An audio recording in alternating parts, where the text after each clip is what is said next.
Good morning, everyone. So, today is Friday. Ay, magsi 6:30 pa lang ng umaga. Maaga ako nagising. Maaga din kasi kami natulog kagabi. Si Dave nakaalis na mga 20 minutes ago.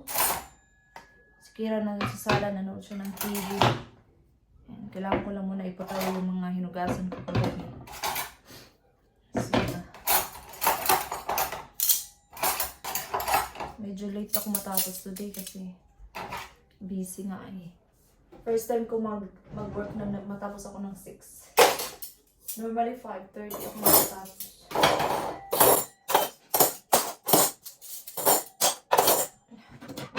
Hindi na naman na-deliver yung aming table. Kakainis.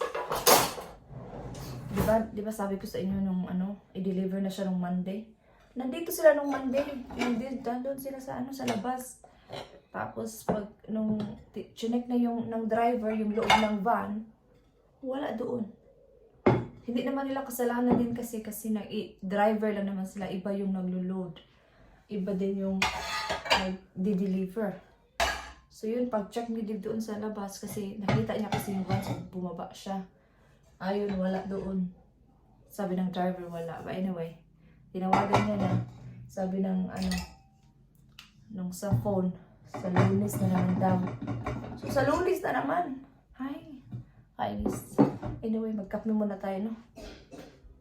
I-open natin dito para yung yung init lalabas. Work din ako kahapon dun sa isa kong part-time. Boring kahapon kasi ulan. Walang masyadong tao. Ganito talaga pag winter na ba? Pag ulan season, walang masyadong mga customer. Pagka talaga pag summer,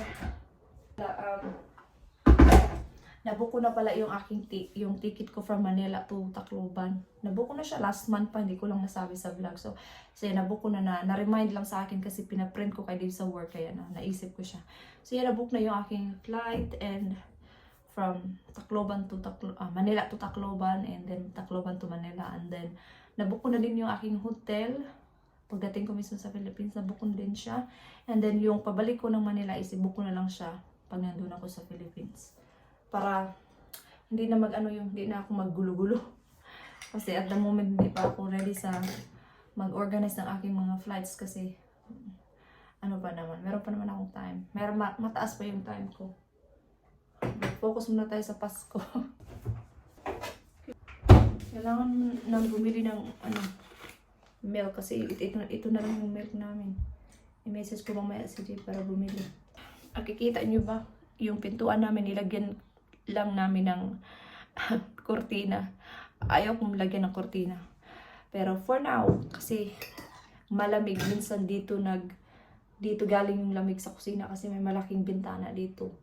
So napupunta doon sa sala yung lamig. So nagtingin-tingin na kami ng door, wala pa kaming mahanap na gusto talaga namin. Pero kailangan namin maghanap ng door para talaga dyan. Hindi yan kortina. Ayoko yung ilagay kortina dyan.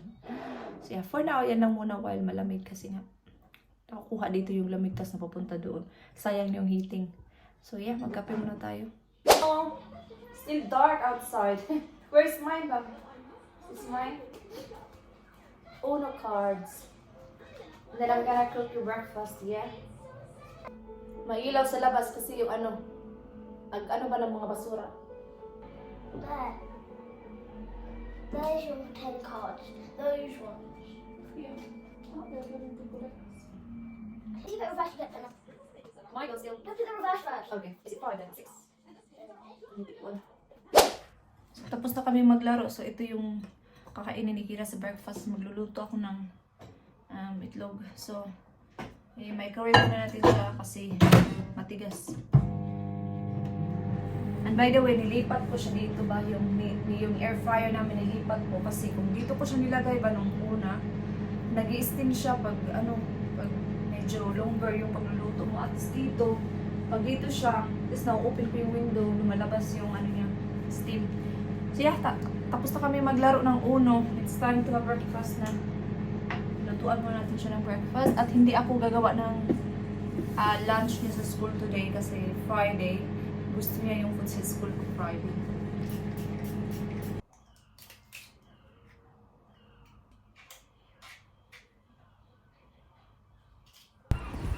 Daway na kami guys sa school. Okay, can you show your fruits? Nag-stop kami sa Morrison kasi bumili kami ng fruits. Quick, Mum, hurry! He's coming! My situation. Galing ako sa grocery. Nagkanta-kanta ako ba? Yun yung aking mukha. Madali ang makeup lang yun kanina, pero okay na. Diba? Easy makeup. Pakita ko sa inyo kung paano ako mag-makeup. Pag busy pa talaga ako, hindi ko masingit-singit yung aking pag-makeup. Kasi madalian lang yung mga makeup. Guys, mga 5 minutes lang yan. So, pakita ko sa inyo next time. Maybe next week I will try. Paano ako mag-makeup ng ganito lang. Pang town-town lang. So, pumunta ako sa Morrison. Diyan lang kasi malapit ko. Sa labas lang. So, bumili ako ng panglinis. Linis is life sa akin. So, ano na siya? 4 na siya. Gusto ko talaga ito kasi microfiber talaga siya ba? Yung sip-sip talaga yung tubig. Yung iba kasi yung nabili ko parang hindi siya maganda sa panglinis. Ito talaga kahit ilang beses ko na nalabhan. Maganda pa rin yung quality kaya bumili ulit ako. 3 pounds siya, $2.99. 4 na siya. So, diba? Okay na.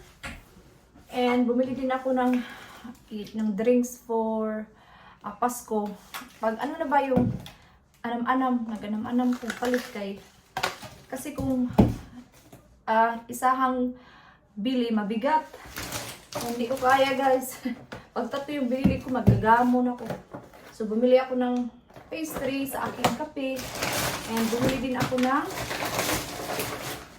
2 bag ng chocolates. Kasi itong mga chocolates na mga ganito, lumalabas lang to pag bare months. Tapos gusto ko ng aking family sa Pinas yung ganito. Yung mix na siya ba? Meron na siyang Twix, Mars, ano ba to? Bounty. Yung mixture na siya ng mga chocolates. So, meron na akong 2 ibang brand. Pero ganito din. Parang bag din siya. Yeah, so meron na akong dalhin pa uwi. Hindi na ako masyadong magdala ng maraming chocolate. Kasi, di ba magsisend ako ng box. Puro na chocolate yung laman ng ating malita. Kung puro na chocolate yung bilhin. Tapos, bumili din ako ng cereal. Olive oil kasi kailangan namin yan sa Pasko pag magluto. Din kay Dave. Pang dinner niya. And ito. Eggs. So, put away ko muna to at ako magkakape. Parang every time kasi nag-drop ako pag sa school, pagbalik ko talaga, nagkakape talaga ako. Kasi yung parang routine ko na yun. So, ngayon is, kailangan ko magluto ng rice. Maaga pa naman dito, ano pa lang, 9:40. So, kailangan ko magluto ng rice kasi, di ba, 1 o'clock yung pasok ko, kailangan ko mag-lunch. Kasi wala akong break this time. Kasi 5 hours ako mag-work, walang break. Except lang kung mag-work ka ng 6 hours,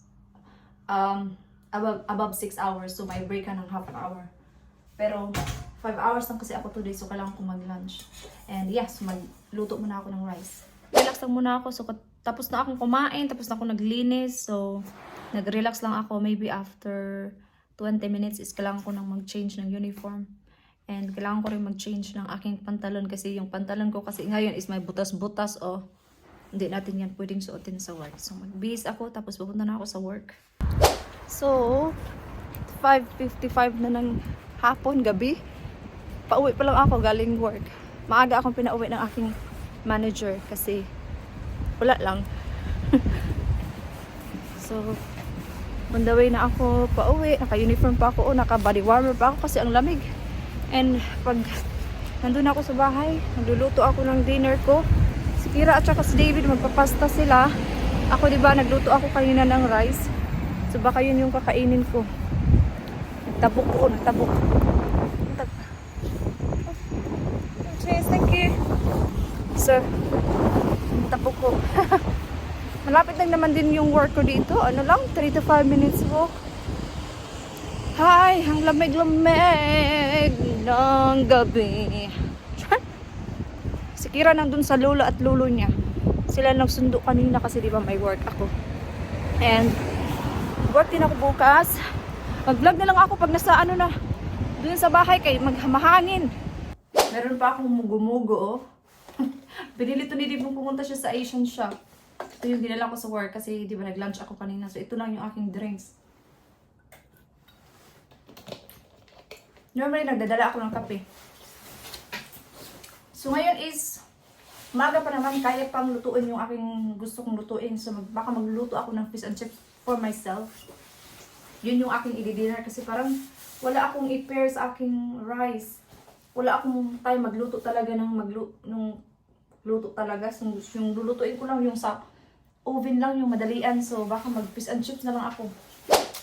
Lagyan ko lang siya ng foil. So, nag-message ako sa mother-in-law ko na nandito na ako sa bahay para mahatid niya na sa tira. Malapit lang naman kami dito. So, lagay ko lang yung aking... Ito talaga ang nag-ano dito sa yung cooker namin. Pag nilagyan mo ng something, nag-dip.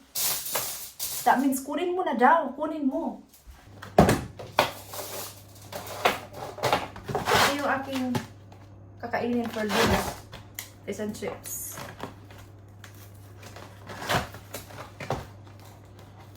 Okay, tigahe. Gusto ko itong fish and chips na to. So, so lagay mo siya ng suka. Very, British. Ito yung food nila. Sabi nila, don't worry about dinner. So, lagay na natin dito. Okay. Baka si Kira kumain na yun sa lula niya. So, ito yung i-microwave ko kay Dib. Tapos mag-ano ako ng kanyang garlic bread. Ito, lutuan natin siya ng garlic bread para hindi naman boring. Buksan natin. Lagay natin dito.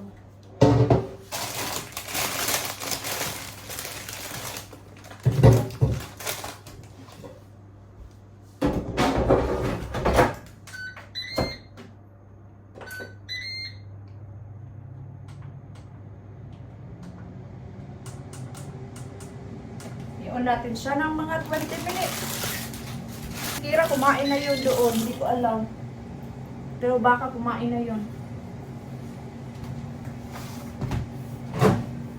Dito natin ilagay yung kay Dave.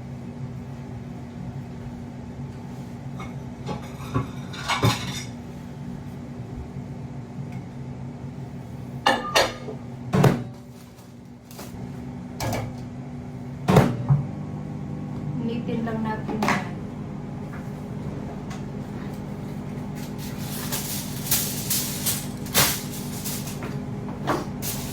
Hindi ko mahanap yung takip nito. Iwan ko. Gana lang yan. Takpan natin lang. Uy.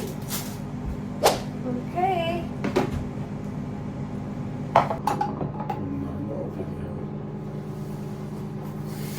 We made about three and a half Grand today. today. Yeah. Karen is so happy. It's the first time. First time today hit that much. I think the other day, That's a lot for a little chocolate seafood. I know. The other day it's about 1.7. It is a lot, yeah. Naalala ko yung kanta sa TikTok. yung nag-trending ba? Joy to the world alone. Tawa ko. Pinapanood ko yung kaninang umaga bago ako pumasok sa work. Tawa ko eh. Mga Bisaya ba sila? No? Taga ano daw yun sila? Taga Davao ba yun sila? Nandito na si Dave. So, ininit ko lang yung... sure. Grabing init pa. Luto na yung kanyang dinner. Ano hindi yun? Saan ba yun? Naglibog na kung sa akong unahon. So ito yung dinner ni Dave. Ilagay natin dyan. Sarap.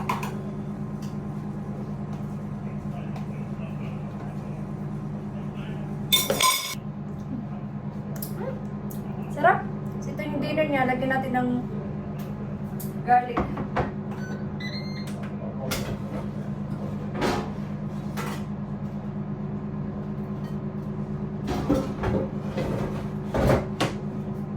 na yung dinner ni Dib.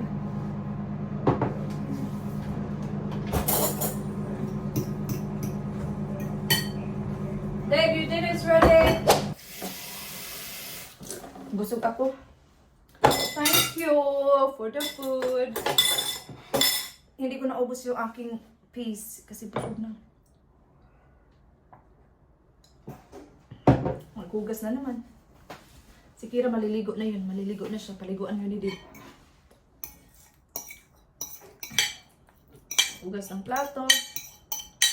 Tapos mag-relax. Tapos matulog. Hugas. I think i-end ko na yung vlog dito kasi maghugas ako ng plato. So yeah. So I hope na-enjoy nyo yung vlog na to, guys. And I hope to see you guys on my next video. Bye! Good night!